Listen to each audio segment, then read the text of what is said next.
पूण आयज सडनली पळयता ह्या वर्ल्ड एनवायरमेंट डे आमी हांगा सेलेब्रेट करता. गव्हर्मेंटूय आपणाच्या परीन बाबा तूं झाडां व्हरा, झाडां लाया म्हणून दिता, एक पर्यावरण राखा म्हणून. पूण सेम टायम काही एरिया ते अशें नोटिफाय करता बाबा तुमी कॉन्क्रिटायझेशन करा. अर्बनायझेशन मीन कॉन्क्रिटायझेशन. ताका एक तथ्य उरना. जेन्ना कलंगूट सारकी एक pristine village, is is world non village for the tourism, ती तर आमी अर्बनायज करूंक लागले जाल्यार हांगा ट्युरिझम फुडें येवपाचें ना. कित्याक लोकांक बिल्डिंग्यो पळोवपाच्यो ना. बिल्डिंग्यो खूब जाल्या. लोक कलंगूट येता फकत बोरी बीच आहा, बरें एनवायरमेंट आहा म्हणून कलंगूट येता.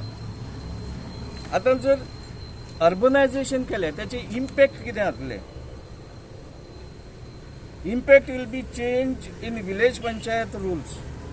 जे विलेज पंचायत रुल्स आनी जे बेनिफिट्स आहा एज अ पंचायत राज एक्टान, पंचायत राज एक्ट वयतलो आनी म्युनिसिपालिटी एक्ट येतलो.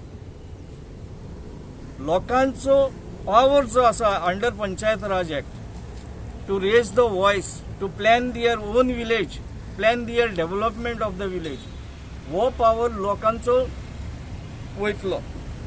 ग्रामसभा एक पंचायत राज एक्टान घेता आमी एज अ विलेज म्हणून, ती ग्रामसभा उरची ना. कोस्टल एरियान जातली हॉटेलां. हॉटेलां जशी जाली ताका आनी एक ट्युरिझम लॉ लागता. हॉटेलाच्या फुडल्यान कोणीनूच शेक घालपाक जायना. जे बीच शेक आमचे लोकल जे बिझनस करता आनी तेचेर ऑलमोस्ट अराउंड 30% to 40% जी फॅमिली सर्वायव जाता आमचे लोकल. हे बीच शेक पॉलिसीज आसा पळय that will be abolished completely on the beach of Sinquerim to Baga. These are the facts.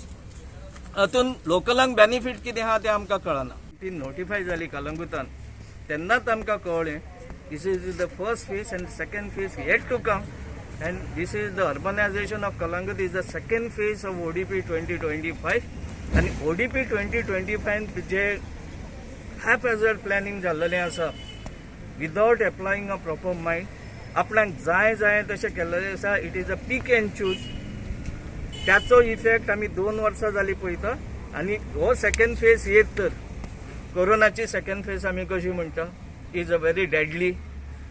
Or second phase, urbanization is a second phase to Kalangut for the destruction.